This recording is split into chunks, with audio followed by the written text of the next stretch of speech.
What do we have here? Well, it looks like my nightly drink and my many leather-bound books. What'll it be tonight? Will it be Shakespeare? Bronte? This one looks intriguing. Don't believe I've had the pleasure before. No pleasure at all. This is revolting. The overuse of onomatopoeia. Too many adjectives. There appear to be some paragraphs, if I'm not mistaken. Slob. Yes. Stop your tricks. Fine. Blast! Foiled again. I'm never gonna beat my arch nemesis, the Snob. Well, at least I still got my White Russian. Yes, sweet booze. Hey! Sorry I'm late. Dude, were you drinking my White Russian? And what's my Grimm's Fairy Tales doing on the floor? Hey, speaking of fairy tales, did you see Thor: The Dark World? Work it harder, make it better, do it faster, makes us stronger, more than ever, hour after hour, work is never over. Work it harder, make it better, do it faster, makes us stronger, more than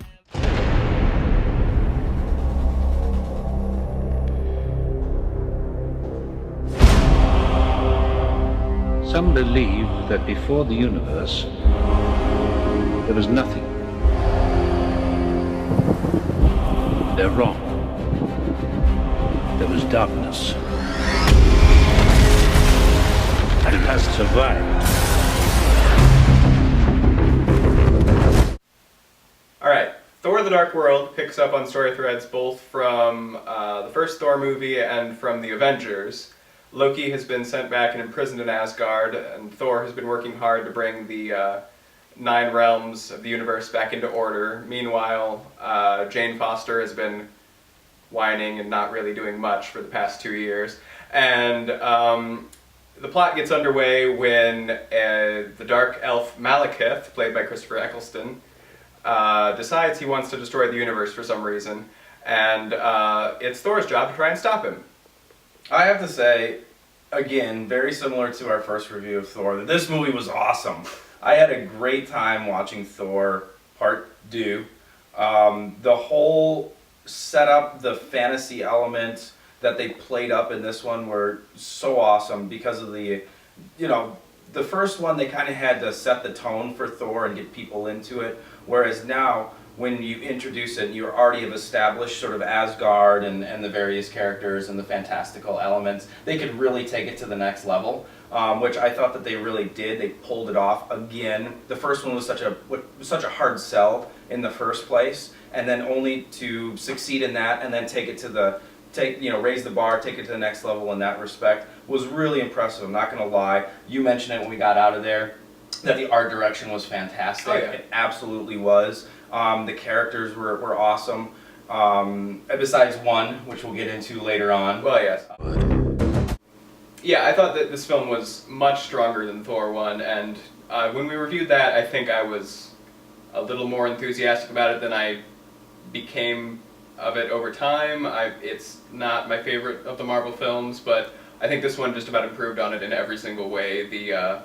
I think Asgard was represented better in general. I liked its representation in the first movie, but it seemed a little less like actors cosplaying and being campy, and like a more serious fantasy film in this one somehow. I don't really know what that change in tone was, but I was able to get into it a little more and just really enjoy the characters and story.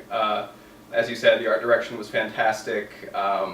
For the most part, the story, kept me interested in going. The villain was pretty weak and just generic. I hate everything and want to destroy it.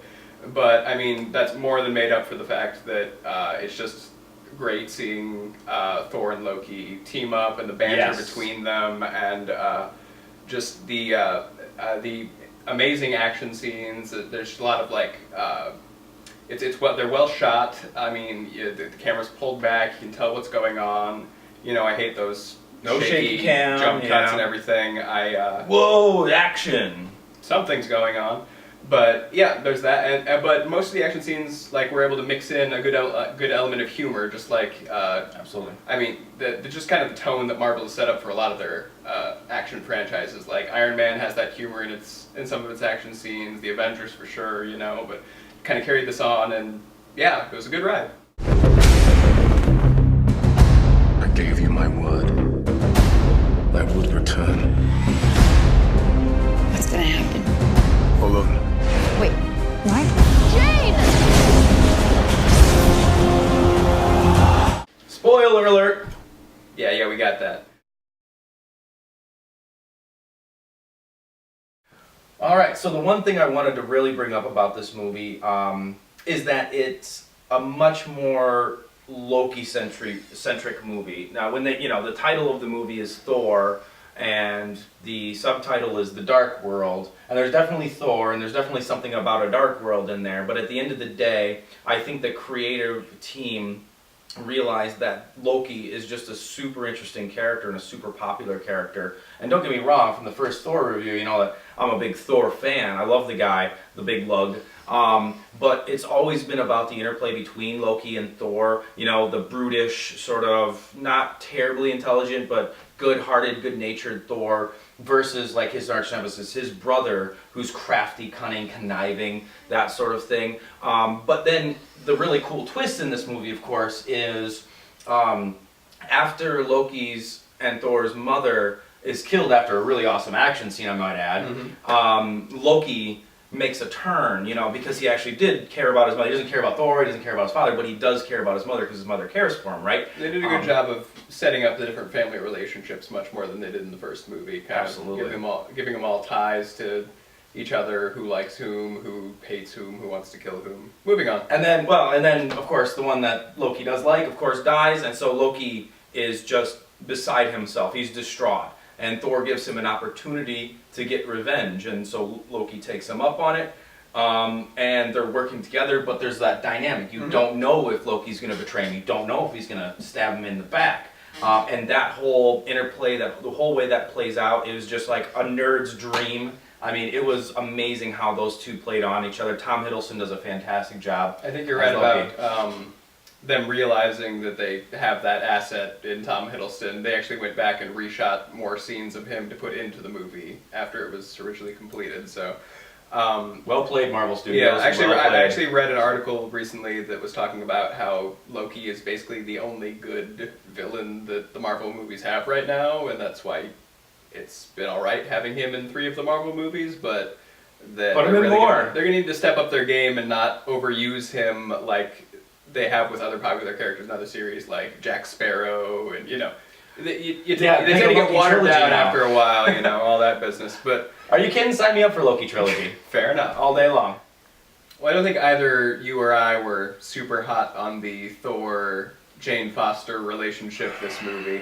I was actually excited for a while there. At the beginning, it looked like they were maybe setting up that, well, clearly his warrior friend, the Lady Sif likes him, and I was thinking that they would maybe be bold enough to kill Natalie Portman off and maybe have her there to console him at the end or whatever, but that's morbid, but I agree with you. Yes, but at least, you know, he would have a relationship with someone who's kind of his equal and can be an interesting character as opposed to someone who's just kind of moping around the whole movie. They give her some things to do in like the final action scene at the end, but doesn't work. I've never been convinced that Natalie Portman is an astrophysicist who's studying the stars and the universe or anything like that, so I could do without that if they make a Thor 3. It doesn't work.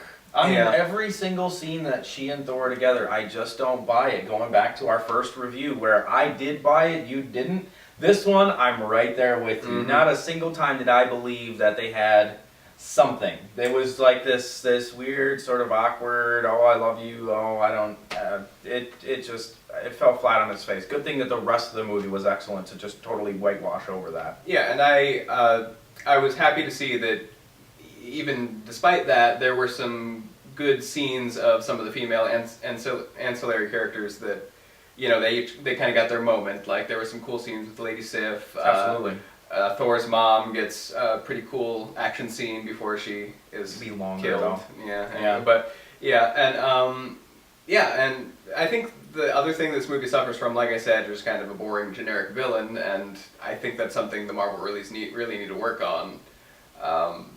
But You know, and the interplay between Thor and Loki, I think that, yeah, we did have this, you know, big villain at the end that they had to fight and all that, but that's really what I'm saying. it was that He's really a Loki dynamic non-presence where, when yeah, it's mostly about their relationship. Loki steals the show as the villain slash hero slash you don't know what he is, which is exactly what Loki is in the comics. That's why it's so fantastic. But he drops out of the movie 3/4 of the way through, and then it's this action scene with this villain that, you know, I could really go either way about. But the good thing was it was a fantastic action No, it was scene. a really good scene. It's just the stakes weren't as high as they could have been because we didn't really care about his struggle. We're from different worlds.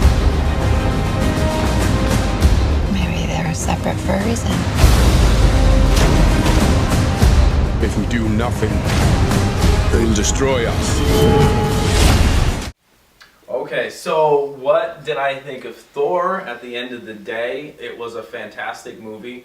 I'm going to give it the same grade I gave the first Thor, an A- because of the relationship problems with him and Natalie Portman, but everything else about the movie, I can look past a generic villain as long as the characters are interesting and dynamic, and in this case the interplay between Thor and Loki was fantastic. There's 4 excellent action beats, all for different reasons. There's a great medieval fantasy style fight. There's like a more high-tech, you know, spaceships with lasers fight. There's a great, you know, tag team sort of thing with Loki and Thor fighting elves, and then at the very end there's this awesome sort of teleportation style fight, which I think just captures action fantastically without doing all the shaky cam. So absolutely pay full price to see this movie.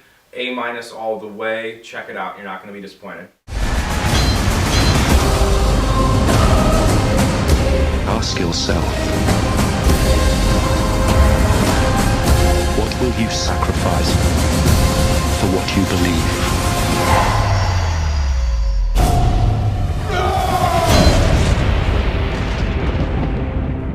You must be truly desperate to come to me for help.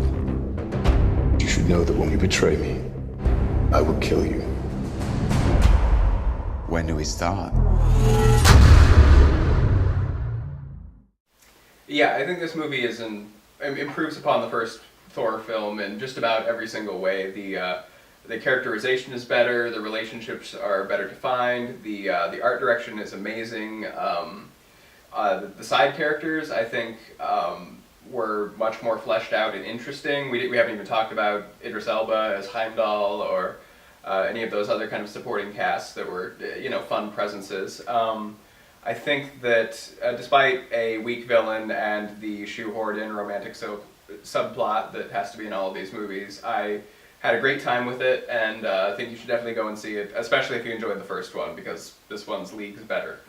All you used to do was put me down, but I found a way to pick myself up off the ground. And all you used to do was criticize me, but now I find a good and I emphasize it. See, you would always get so sensitive. The weapons that the aliens slash gods have were just like laser bazookas beams, yeah. and guns and lasers. Yeah, but the they fancy lasers. look slightly prettier. Whole grenades. That's all I need to say. Had the effects been a little worse, it probably would have looked like, you know, a Power Rangers show or something. We can only hope. Sparks. I'm telling you what, though, that black hole grenade was a sweet effect. Oh yeah. Yeah, that was The cool. singularity grenade was pretty sweet. Yes. Singularity. That's the same as a black hole, but it sounds smarter.